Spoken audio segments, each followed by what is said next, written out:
बिस्मिल्लाहिर्रहमानिर्रहीम अल्हम्दुलिल्लाह वस्सलातु वस्सलाम अला रसूलिल्लाह व अला आलिहि व अस्हाबी अजमाइन अम्मा बाद रब्बी शुरह ली सदरी वयस्सिर ली अमरी वहलुल उक़दतम मिन लिसानी यफ़क़हू क़ौली। अस्सलामु अलैकुम व रहमतुल्लाहि व बरकातुहू। सूरह आले इमरान कुरान मजीद के 4 बेसिक मैसेजेस। नंबर 1 तौहीद, that is who is Allah, recognise Allah. Number 2 आखिरा, द कॉन्सेप्ट ऑफ आखिरा। नंबर 3 हुकूकुल्लाह, यानी the rights of Allah, the dealings between man and Allah. And number 4 हुकूकुल इबाद, द डीलिंग्स बिटवीन मैन। ये 4 बेसिक मैसेजेस जो ग्रास्प कर लेगा कुरान से, तो मैं समझता हूँ कि कुरान को समझने का उसने हक अदा किया। और डेफिनेटली कुरान में फिर इनसे रिलेटेड बहुत सी सब थीम्स हैं, जैसे तौहीद के तकाजे क्या हैं, ये भी हमें कुरान से पता लगेगा कि तौहीद is not just saying that Allah is one और believing that Allah is one. तौहीद के अपने तकाजे फिर आगे बहुत ज़्यादा हैं। अल्लाह ताला हमसे क्या चाहते हैं, राइट्स ऑफ अल्लाह में आता है। और सूरह अल बकरा और सूरह आले इमरान जो है, ये 2 ऐसी सूरज हैं जो वेकअप कॉल हैं हमारे लिए, और इनको पढ़ के आपका ज़िंदगी के बारे में पर्सपेक्टिव ही चेंज हो जाएगा। आपका जो है वो दुनिया की हकीकत आपके सामने कुछ इस तरह से खुलकर आ जाएगी that you will clearly see a change in attitude with regards to dealing with matters of दुनिया in you, and those changes will be very positive, यानी कि पॉजिटिव चेंजेस आपके अंदर आएंगी। सो 4 बेसिक मैसेजेस मैंने आपको बताए। फिर मैंने आपसे ये कहा कि कुरान की तफसीर पढ़ने के लिए या कुरान को समझने के लिए बहुत सब्र की ज़रूरत है। मैंने मूसा अलैहिस्सलाम और खिज़र अलैहिस्सलाम का किस्सा आपको सुनाया कि मूसा अलैहिस्सलाम को खिज़र अलैहिस्सलाम ने साथ रखा था, लेकिन इस शर्त पे कि आप सब्र करेंगे और आप क्वेश्चन इतनी जल्दी नहीं करेंगे, और आपको बाद में खुद समझ आ जाएगी या आपको बता दिया जाएगा। लेकिन जाहिर है कि वो तीसरा जब क्वेश्चन उन्होंने किया तो उसके बाद उन्होंने कहा कि अब हमारे रास्ते जुदा हैं। तो इल्म हासिल करने के लिए, कोई सीखने के लिए सब्र का होना बहुत ज़रूरी है। इसका ये मतलब नहीं कि मूसा अलैहिस्सलाम में नाउज़ बिल्लाह सब्र नहीं था। बात असल में ये है कि मूसा अलैहिस्सलाम के सामने कुछ ऐसे काम हुए जिसकी वजह से वो जाहिर है कि क्वेश्चन पूछे बगैर रह नहीं सके। मेरा बताने का मकसद है कि उस स्टोरी से एक पॉइंट ये वाज़ेह हो रहा है कि क्वेश्चंस करना, ओके, इससे पहले कि उस्ताद इजाज़त ना दे, क्वेश्चंस करना। जैसे हम कुरान मजीद पढ़ते हैं तो बहुत से क्वेश्चन हो सकता है हमारे माइंड में आए ड्यूरिंग द वे। स्पेशली आज की जनरेशन को क्वेश्चन पूछने का शौक़ भी बहुत है, okay, because this is how we are being grown. हमें क्वेश्चंस बहुत पूछने होते हैं, लेकिन हमें सब्र का मुजाहरा करना होगा।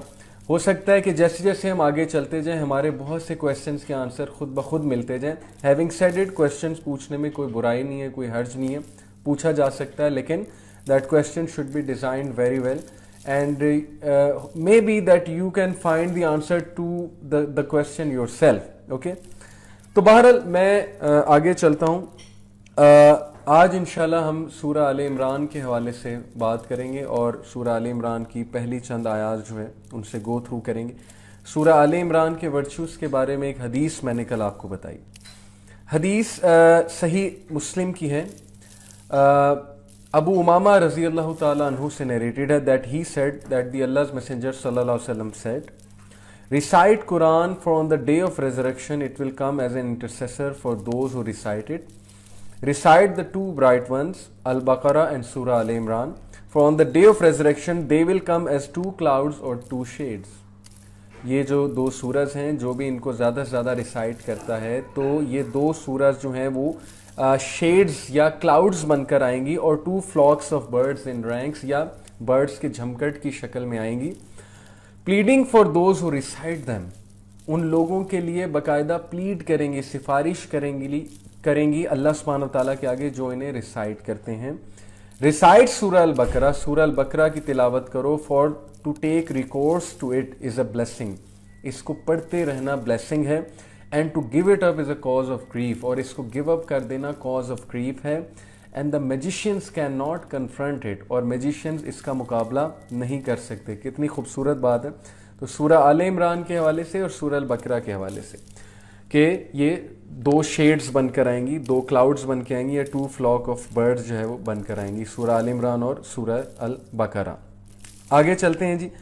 एक और हदीस है, दिस हदीस इज़ नरेटेड इन बेसिकली तफसीर इब्न कसीर में कोटेड है, और हदीस کا جو مفہوم ہے وہ میں آپ کے سامنے رکھتا ہوں. انفیکٹ میں آپ کے سامنے ایگزیکٹ حدیث رکھتا ہوں. Imam Ahmad recorded that Asma bint Yazid bin As-Saqan said, I heard the Messenger of Allah sallallahu alaihi wasallam say about these two ayah, Allahu la ilaha illahu al-hayyul qayyum, that is Ayat al-Kursi jo hai, chapter number 2, verse number 255, and Alif Lam Mim, Allahu la ilaha illahu al-hayyul qayyum, Surah Al Imran start yahan se ho rahi hai. Okay, Alif Lam Mim, Allahu la ilaha illahu al-hayyul qayyum. I heard the Messenger of Allah sallallahu alaihi wasallam say about these two ayahs, that is Ayat al-Kursi کی جو پہلی آیا ہے, پہلا جو sentence ہے, پہلا جو پارٹ ہے, اور آل عمران کی جو پہلی آیا ہے, that they contain Allah's greatest names. Okay, ان دو آیاز میں اللہ تعالیٰ کے greatest names ہیں. This is also the narration collected by Abu Dawud, At-Tirmizi and Ibn Majah, and At-Tirmizi said it is Hasan Sahih.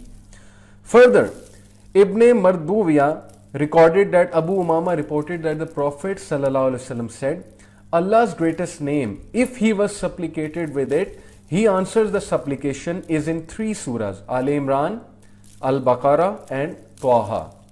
اور یہ کون سا نام ہے؟ الحی القیوم. یہ دو جو نام ہیں. Hisham bin Ammar, the Khatib of Damascus, one of the narrators in the above narration, said, as for Al-Baqarah, it is Allahu la ilaha illahu al-hayyul qayyum, Ayat al-Kursi ke jo alfaz hain. As for Al Imran, it is Alif Lam Mim, Allahu la ilaha illahu al-hayyul qayyum. While in Taha it is وَأَنَتِّ الْوُجُوهُ لِلْحَيِّ الْقَيُّومِ وَأَنَتِّ الْوُجُوهُ لِلْحَيِّ الْقَيُّومِ. It is verse number 111 of Surah Taha.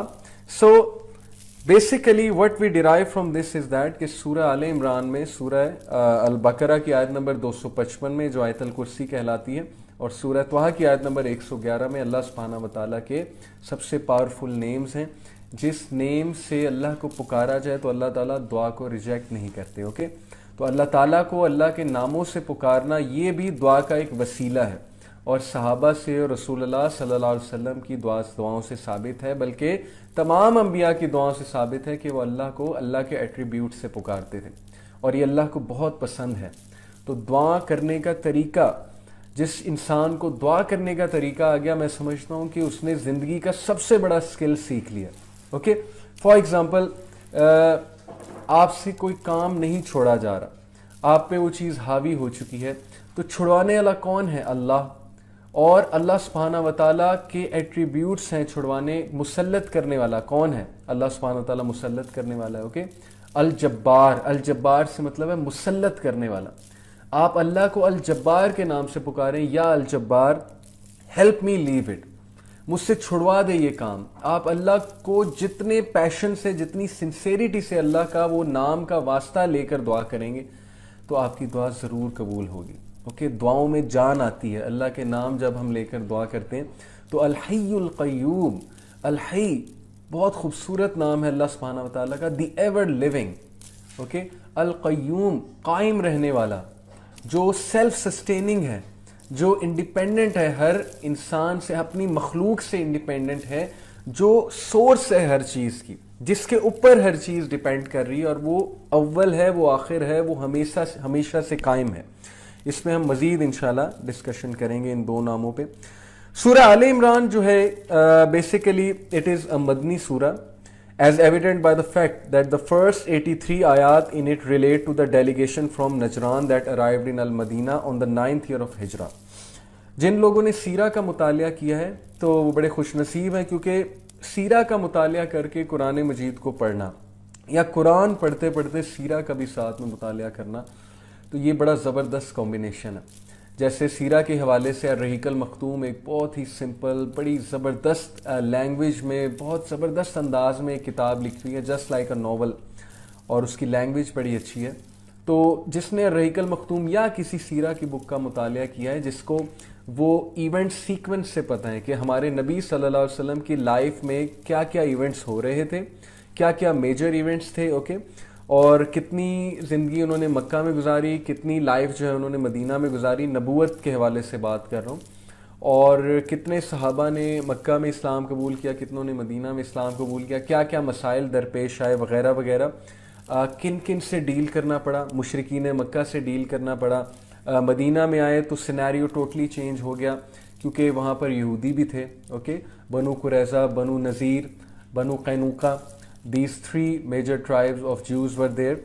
और फिर वहाँ पर ज़ाहिर है कि जब नबी सल्लल्लाहु अलैहि वसल्लम आए तो वहाँ पर इस्लामी रियासत भी कायम की, तो रियासत के हवाले से कुछ मसाइल दरपेश हुए, इस्लामिक सोसाइटी के हवाले से, और ज़ाहिर है कि टीम बिल्डिंग के हवाले से कुछ मसाइल दरपेश हुए। फिर जंगें हुई, गज़वात हुई, उसके हवाले से जो अहकामात नाजिल हुए, जो मसाइल दरपेश हुए, जो मिस्टेक्स मुसलमानों की थी। तो ये जिसने सीरा का मुतालिया किया है, मैं ये समझता हूँ कि वो कुरान को बहुत ही अलग निगाह से और बहुत ही बेहतर अंदाज से समझ सकता है, ग्रास्प कर सकता है कि बेसिकली कुरान में जो आयात हैं उनकी टोन ऐसे क्यों है। बहुत से लोग क्वेश्चन करते हैं कि हम कुरान मजीद पढ़ते हैं तो हमें ऐसा महसूस होता है कि जो लिखने वाला है यानी जो ट्रांसलेटर है उसने जो ट्रांसलेशन की है कुरान की, यानी कि उनमें बहुत सी आयाज़ में अल्लाह का बहुत गुस्सा वाज़े हो रहा है, बहुत सी आयाज़ में जो है वो इस तरह की टोन वाज़े हो रही है जिससे ये नहीं लगता नाउज़ बिल्लाह कि अल्लाह ताला जो है वो रहमान और रहीम है। ये मुझे क्वेश्चन आया था। तो बताने का मकसद आपको ये है कि उस पस मंज़र को समझना होगा जिस पस मंज़र को लेके वो आयत नाजिल हुई है। और अल्लाह रब्बुल आलमीन रहमान और रहीम हैं, लेकिन अल्लाह सुब्हानहू व तआला जो हैं वो जस्टिस भी करते हैं। अल्लाह सुब्हानहू व तआला जो है वो ज़ाहिर अल जब्बार भी हैं, अल्लाह ताला जो अल क़हार भी हैं, और अल्लाह ताला की पकड़ जो है वो बहुत सख्त है। और ज़ाहिर है इसीलिए मैंने कल आपको बताया था कि चूँकि अल्लाह ताला ह्यूमन बींग्स की साइकोलॉजी समझते हैं, तो कुरान में ऐसी आयाज़ भी हैं जिनमें बहुत सख्त वार्निंग्स हैं, क्योंकि कुछ लोग को वार्निंग से ही समझ लगती है। कुरान में ऐसी आयाज़ भी हैं जो मोहब्बत की टोन से भरी हुई हैं। कुरान में ऐसी आयाज़ भी हैं जिसमें अल्लाह ताला like a king, sovereign, as a sovereign बात कर रहे हैं। और कुरान में ज़्यादातर जो आयात हैं वो ज़ाहिर है, ज़्यादातर बल्कि क्या पूरा के पूरा कुरान की जो टोन है वो कमांड की टोन में है, क्योंकि अल्लाह ताला is the God, okay, Allah God है। तो गॉड की जो टोन है वो कमांडिंग टोन है कि अल्लाह हमें हुक्म दे रहे हैं। और कुरान जो है वो हिदायत है, कुरान जो है वो सरापा विजडम है, ये हमने कल डिस्कस